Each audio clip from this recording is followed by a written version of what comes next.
Okay, we are going live. Hello, everyone. So welcome back to the next session. So we'll be having a keynote presentation on the state of innovation portfolio management from Noel Sobelman. Let me present you. So Noel is a PPM expert. So he's an innovation and PPM practice lead at ChangeLogic. Noel is working with corporate leaders to accelerate core business vitality while simultaneously building new growth businesses, specializing in the areas of growth strategy, innovation, capability building, portfolio management, organizational design, ecosystem development, and digital enablement. So I'm so happy to have such an experienced speaker like Noel to share ideas with us. So Noel, the stage is yours. Thank you very much. You're very kind. So I'm excited to present the results of a study we did, and I'm going to try my best to leave some time for questions at the end. But we have a lot of material to cover here, and we'll see. I'll probably just hit some high points, but the full study report is available to anybody who wants it. I'll flash up my contact information at the end, or just contact me through LinkedIn. So we set out to really understand what separates the leaders from the laggards when it comes to portfolio management discipline. And we also wanted to understand what are some of the common portfolio management challenges out there.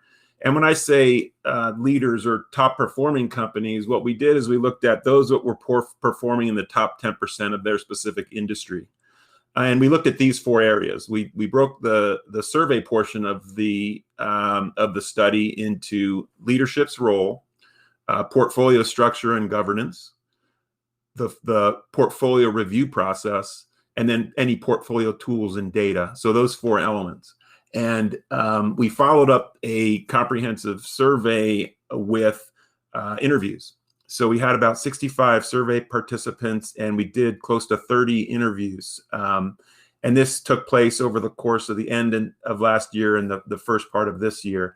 So, and we got a good mix. Now this is across industries, and we got a good mix of participants in terms of role. So we've got CEOs, we have business unit presidents, portfolio managers, heads of innovation units within large organizations.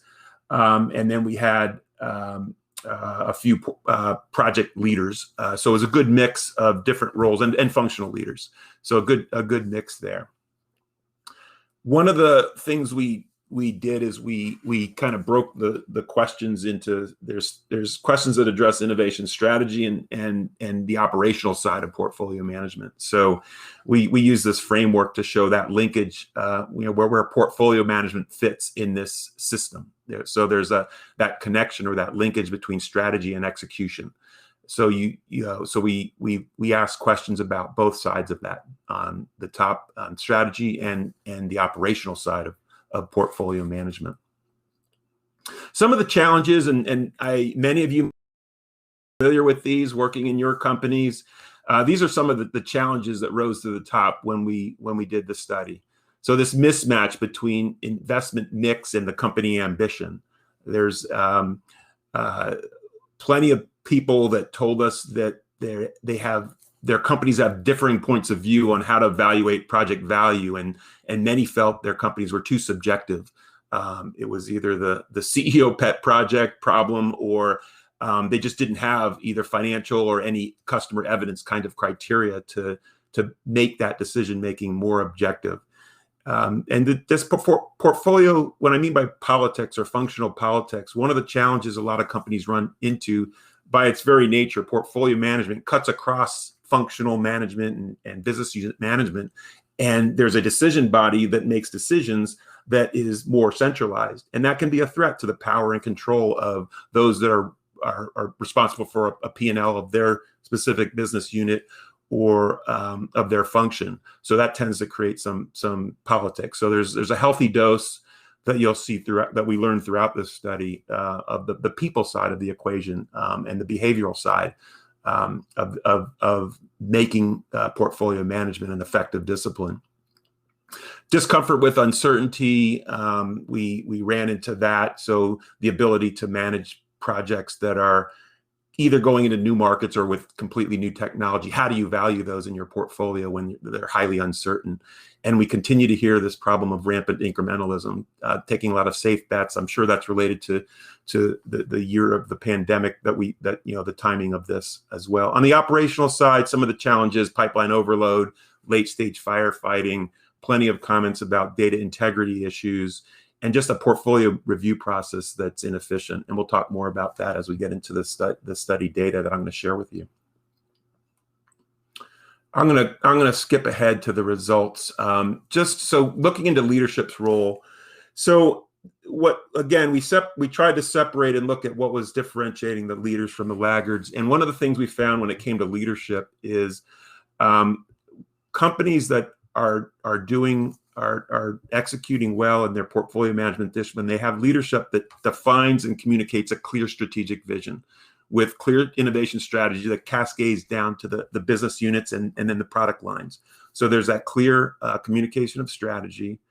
And they also have the courage to follow through on their growth ambition. So even in the face of uncertainty, they have the ability to say no to incremental or short-term predictable projects in order to favor some more breakthrough or transformative projects that where you might not see the ROI for several years. So having that courage to act on managing ambidexterity that simultaneously core and beyond the core is a characteristic that we like to see and that separated those leaders. They're also good. Leaders are good at confronting the tension that exists between your core business and exploratory innovation. And we'll talk more about that with some of the findings as we get into the study data. And then a few others here. Just leaders understand that they just can't look at their portfolios once a year. They have to periodically rationalize their portfolios because market conditions are changing too quickly. Projects have variances and customer behaviors are changing too quickly these days, especially in certain industries where an annual review of your portfolio just doesn't cut it anymore. So this is a question I get a lot: is what is the right investment allocation across core, adjacent, and new growth innovation? And this is a tough one because it really does depend on your strategy.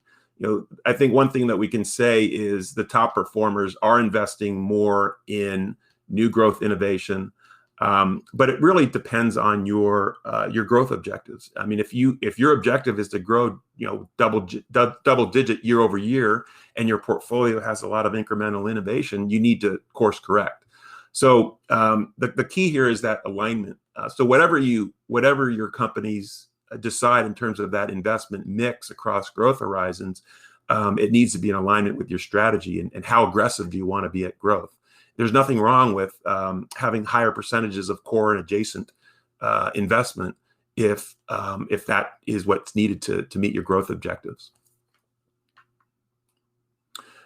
This concept of ambidexterity, it continues to be a challenge for leaders. And what I mean by ambidexterity, again, is the ability to simultaneously manage your core business and these exploratory or transformative new growth businesses at the same time. There's going to be tension. There's going to be a lot of corporate antibodies that are going to fight against some of the explore projects in your portfolio. So the ability to manage this tension at the highest levels of the organization is critical. And that's not something that leaders shy away from if they want to be successful. They have to learn to walk and chew gum at the same time. And so looking at this ambidexterity, we asked, what are your company's biggest barriers to simultaneously managing core and explore innovation? And what we learned is some of the biggest barriers to doing this well include incentive systems. This might be obvious to many of you that we're incented, especially public companies, to manage for the short term. Sometimes it's just a lack of a clear strategy and defining clearly what our ambition is and what is that having that strategy and acting on that strategy in a way that allows you to be ambidextrous. And then the other big one is just that courage to act, and when there's uncertainty, so that the leaders that have that courage to follow through, even when uncertainty is high and unpredictable, that they're able to follow through and manage that mix appropriately.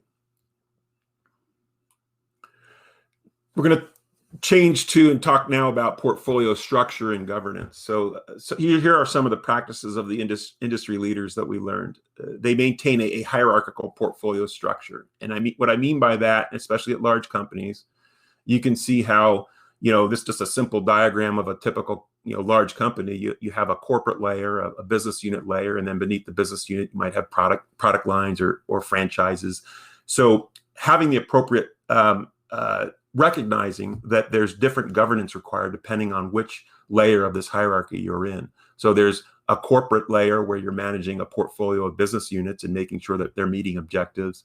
There's a business unit layer where you might be managing a portfolio of projects, and then product lines. You're managing a release cycle, a time-phased release cycle of your product line. So there's different layers and different types of governance and different governance bodies depending on where you are in this hierarchy.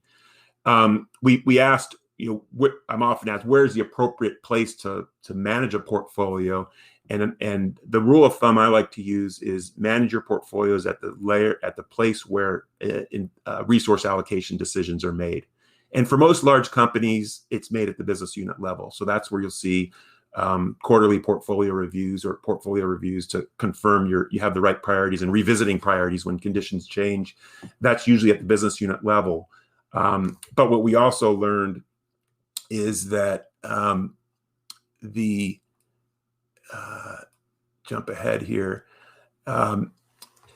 It's okay to what one company told us that they do both. They manage their portfolios at the business unit level 4 times a year, quarterly. And then at the enterprise level, they'll have semi-annual reviews. So there's that continuous communication of portfolios. So it's kind of that cascade effect again. This chart is also representative of how large your company is. And if your company is smaller, let's say it's less than 1,000 people, it's mostly likely going to be managed at the enterprise level. So, but this gives you an idea of the mix that we saw. So the other practices of industry leaders for the structure, they have a clearly defined portfolio scope. So what's in, what's out, what is your scope of your portfolio? Are you going to include things that are kind of at that fuzzy front end where you can't put an ROI on it, that are not yet de-risked to the point where you have that predictability? Do you include those in your portfolio, or do you keep them in a separate portfolio? And then do you include projects that have already launched in your portfolio? So defining that scope clearly is important. And we talked about managing the portfolio at the right layer of that hierarchy. And again, that's where the resource allocation decisions are made. So the next thing we want to talk about, here's another interesting finding. So at your portfolio structure, we asked, how do portfolio decision makers manage and prioritize that core and explore portfolio? So what we found is that most do separate, or they're learning to separate your core portfolios from your transformative project, your new growth innovation portfolio. So you have 2 separate portfolios. However, when those exploratory projects get closer to scale, you find that you start having to ramp up some of the support functions for a project, supply chain and regulatory and customer service, procurement, marketing.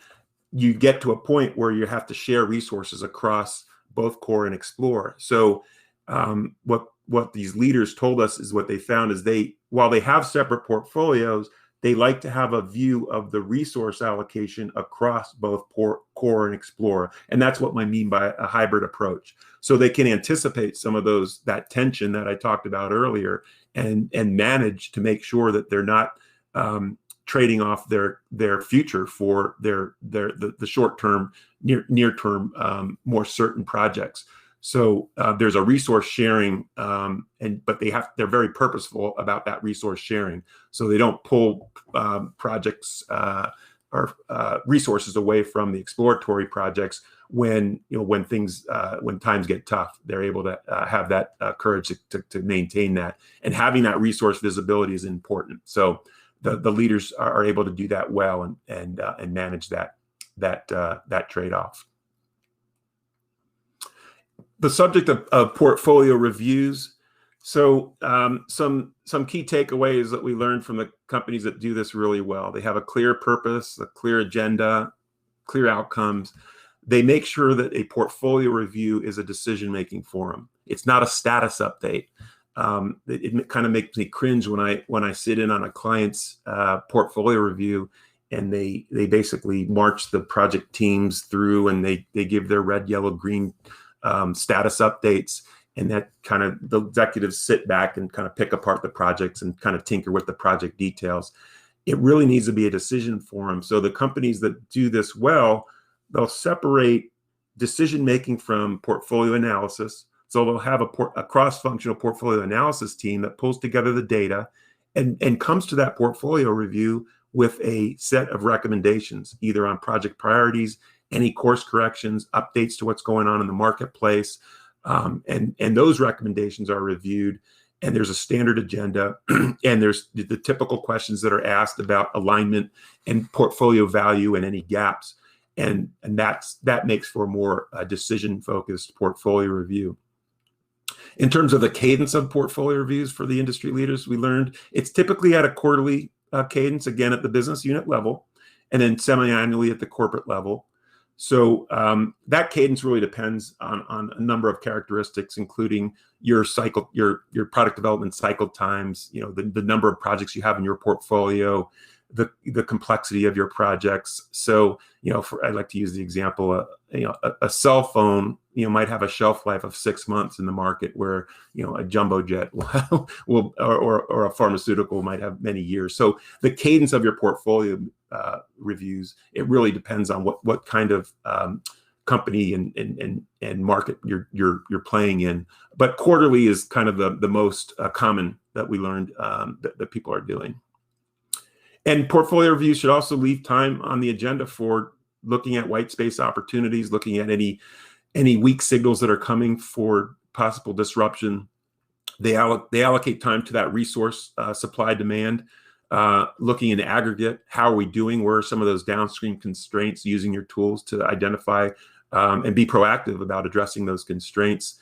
And they also leave time in their portfolio reviews to discuss platform and product and technology life cycles. Should we start thinking about jumping to a new S curve on that product line, and are we close to end of life? And we want to make sure we address any potential portfolio gaps and have in a portfolio review. So that's and then ultimately companies that conduct effective portfolio reviews, that they have clear outcomes and they're communicated well, and that communication cascades down to the project teams. So we asked companies, what is the primary purpose of your portfolio review? And some of the answers were to align strategy, to prioritize projects, to optimize the pipeline, to manage that investment mix. All good reasons. The thing that gets me is the number that still are using these portfolio reviews for project status. So that's concerning. If that's the case in your company, then you need to take a step back and I should say there's other places to get project status. You have either gate reviews, functional status meetings. You have other forums. You really need to make that portfolio review about portfolio decisions. Some of the evaluation criteria, or I'm sorry, some of the frequency, and this is again quarterly. I won't spend a lot of time on this. We touched on this. The troubling thing on this finding is that over 50% still conduct portfolio reviews annually on an ad hoc basis, or not at all. So that's concerning. Again, the pace of change is such that if you're still relying on your annual review to kind of set priorities and make project initiation decisions, and then that's a red flag. So we asked what evaluation criteria are you using to prioritize projects and make those investment allocation decisions? So there's, you'd expect, financial criteria. Some companies use a scoring model for some of that qualitative criteria. What is your technology risk, or your operational leverage, or your market, your potential for success in market. So some of the scoring models are good when you're in the early stages of developing a project where you haven't gotten to the point where you validated all of your business model assumptions. So and one watch out for scoring models is at best it just kind of helps calibrate the decision makers. You still need that healthy discussion. That might be a starting point for discussion, but there's no magic algorithm that's going to tell you how to prioritize your projects. Customer evidence is an important criteria that we're seeing more and more, especially when you move away from the core and there's high uncertainty. So if there is uncertainty in the ROI, or uncertainty because you're going into new markets, new technologies, you need to test and learn and go out and get customer evidence. And that should help raise the confidence level to help make effective decisions. Still, far too many subjective assessments. So many answered our study with still using that subjective criteria, and again, that's concerning. So I'm going to shift gears and talk now about portfolio management tools. So many of you come from large companies in biopharma where you are used to using PPM systems. So I don't need to tell you the value of an integrated system like a PPM system. Most of the people in our study, which again went beyond biopharma, the leaders are using an integrated system over a point solution. And what I mean by a point solution, that's a tool that does one thing really well. There are solutions out there that do resource management really well, or manage an agile development process really well. But when you're at a certain size or a certain scale, you need to make sure that you have a system that allows you to mature, that enables your processes as they mature, and you need to layer in more advanced functionality so you can do more things, whether it be managing your resources, making strategic portfolio decisions, managing projects, and managing idea flow. Having that integrated in an integrated system, there's a lot of value in that. And of course, you guys know this, it brings the ability to go from static decision making to real-time decision making, the ability to run different scenarios and help to provide the database decisions that you need. The companies that do this, that use these tools, the leaders told us they have a standard set of portfolio reviews, no more than 8 views that capture portfolio mix, value, strategy alignment, risk, your pipeline cadence, and that resource supply demand. You can get you can slice with these tools, you can slice and dice your data in many different ways, but the leaders told us they've zeroed in on 6 to 8 standard charts that they use to drive decision making. And these tools are getting more and more advanced. Their ability to incorporate algorithms to help get more accurate resource planning with predefined resource algorithms, linked to project complexity, cycle time profiles. There's a lot happening, exciting things happening with AI and predictive analytics with these tools that are helping to improve our planning and execution. On the implementation side, when using these tools, we learned from the leaders that it's best to take that crawl, walk, run approach. These tools are very powerful. They can do a lot of things. It's very tempting to go for all the bells and whistles out of the gate. But those that had more success with implementation, they time phased out, they roadmapped out the different functionalities in order to get it working well with the basics. And then over time, they'd layer in advanced capabilities. All reported adoption challenges, some more than others. When things go wrong, people are going to blame the tool. So you need a well thought out tool implementation strategy or tool expansion strategy, and you have to have a really healthy dose of change management, and because these tools aren't any good if they don't get used. And then finally, Oh, we found that a surprising number are still using spreadsheets. So that probably surprised me the most, that many companies are still out there trying to manage their portfolios with disconnected spreadsheets. So at a certain size, a certain level of maturity, you need to think about transitioning to a PPM system. And then finally, on the subject of data, the top performers are really vigilant about data integrity. Some of the in the interviews for this study, we heard some horror stories about different project teams measuring NPV with a different time horizon, or not, just having poorly defined financial criteria. And then when they get to a portfolio review, the leadership will pick apart the data, or they don't trust the data, and the meeting goes sideways when that happens. So you really need to improve your data integrity year over year. And it really starts with project teams importing their data, keeping it up to date so it doesn't become stale. Certainly by the time you get to a gate review, you need to make sure you're updating, and even between the gates, because things are changing so quickly, you need to make sure you're updating your data to drive effective decision making. So wanted to leave some time. I'm going to go to, here's my email. I'm happy to share the full report with anybody. So please reach out. And we've structured the report in a way that you can benchmark your own portfolio management effectiveness relative to these leaders I talked about. And we're happy to send that report to you and help you out if you need some help with that. So I'm gonna see if we can take one or two questions. How are we doing on the chat, Mithil? Yeah, we have a few questions. So one question from Joe. So he says, I would like to distinguish between pipeline, which is assets that are currently being worked on, versus portfolio, which includes all assets, active and dormant. Do you see this distinction with many other companies?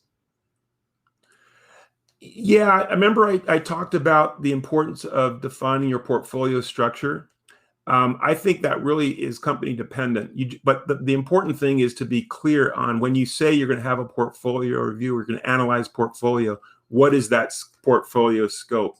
So, but yeah, distinguishing between assets in your pipeline versus your whole business. What I like to do is, let's start by getting just your innovation pipeline right. Let's get portfolio management discipline up and running for idea to volume production of new products. Let's get that right before we start pulling in other things like sustaining and other ongoing operational projects into the portfolio. Yes, those resources are sometimes shared with product development, but let's get the basic fundamentals. Let's get it up and running, and then we can start thinking about adding to it. Good question. We have a few more questions. So one from John Robert. This pandemic brought unprecedented need to change in portfolio, particularly to pharma companies. How does businesses balance between their long-term strategy versus short-term innovating new solutions to combat COVID? Is pharma shifting to a new paradigm in terms of product selection and resource allocation? So I will say, when the pandemic hurt, I think most companies, if not all, took a step back and they revisited their strategy, and they looked at there's clearly more uncertainty, and so we need to make sure that we are adjusting that strategy appropriately. And that might mean one exercise we like to run is, let's look at all your strategic initiatives and plot them out based on uncertainty. How many were known versus unknown on one axis, and then the impact on the other axis. Because after COVID hit, I guarantee you that plot will look very different. But the ones in the upper right-hand side are high uncertain, high impact. Those we need to de-risk and use more evidence-based metrics to understand. And then those that are known, we can execute on. So that's one exercise that many companies revisited. But in terms of the particulars of the biopharma industry, definitely the biopharma companies I work with did just that. They took a step back and revisited their strategy, and they reprioritized. So they used their portfolio management process, that discipline, to change some priorities. And unfortunately, many of them put on the back burner some of the growth innovation or the new business models or some of those more transformational projects, because they just needed to hunker down and make sure that they're hitting their numbers every quarter and getting through this thing. But but they made that decision with data, and there's lots of arguments that during times like this you should not give up on that new growth, because coming out of the pandemic, those that did not give up on their new growth investment are going to be all that much further ahead. So yeah, definitely need to. I think it forced companies to take back and take a second look at their strategy, which, as I said, cascades down to all of your execution level decision making, and certainly I saw a lot of reprioritizing. Thank you, Noel. We have also one more question, two questions, but they're more or less on the same, quite connected, from Vladimir and Shami on how BD activities like in-licensing and out-licensing are incorporated into portfolio for leading and average companies. And are there any data on what these companies include in portfolio, or only pipeline versus pipeline plus inline projects? Yeah, so inorganic opportunities certainly can be part of the portfolio. They certainly take resources, even if, and I'm seeing more and more companies co-creating with startups and partners, and that needs to be a part of your planning. But I would be careful about, if depending on the stage of your maturity. If you're in the early stage of maturity on this discipline and you're still trying to get the basics, I would keep M&A and those kinds of activities, or some business development activities, outside of the portfolio. But for the more advanced companies that have been doing this for a while, that's certainly fair game. But you certainly have to account for the resources required. And those co-creation or M&A projects, you can treat them like any other project and prioritize them accordingly. So I really think you have to think about where you are in your maturity for this discipline, as to whether, and the amount of resource sharing should dictate whether or not you include them in the scope of your portfolio. Yeah, absolutely. So thank you so much, Noel, for all these invaluable ideas. I really like the idea of having ambidexterity between core and beyond core activities. I really like the idea of having the portfolio decisions to the place level where you make the resource decisions, like the BU level. And I'm very surprised about the figure of 62% of the respondents who use Excel spreadsheet as their primary portfolio tool. So I guess we need to talk. So hope to continue the conversation with you. And we'll go backstage now, and I'll come back with the next speaker immediately. So stay tuned, and thank you. Please reach out, everybody, for the report. Thank you.